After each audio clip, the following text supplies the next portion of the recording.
41-годишен автотенекеджи от Шумен ще преспи в ареста, за да си припомни правилника за движение по пътищата и санкциите за шофиране след употреба на алкохол. Днес по обед майсторът катастрофирал с колата си в микробус. Заради неадекватното му състояние, дошлите на място полицаи едва успели да му вземат алкохолна проба. Подробностите от Аси Йорданова и Николай Николов.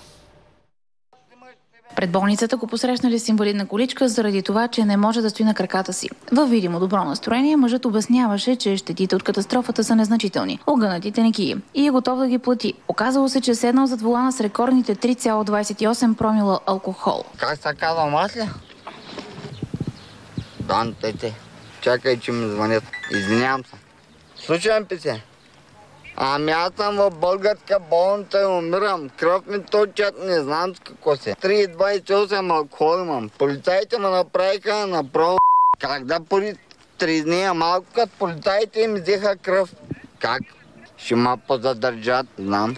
Те трезни тялото е да умра, ама няма да умра, копеле съм бръснал. Днеска блъснах една кола, зрато има съдят. Ами, трябва да съм тук въобще. Разходката на Дом Цеци продължи до районното управление. Заради деликатното състояние, в което се намира, полицаите послали в патрулния автомобил нейлони и кашони. Освен, че има осигурена храна и спане за следващите 24 часа, мъжът беше изкъпан и преоблечен. Той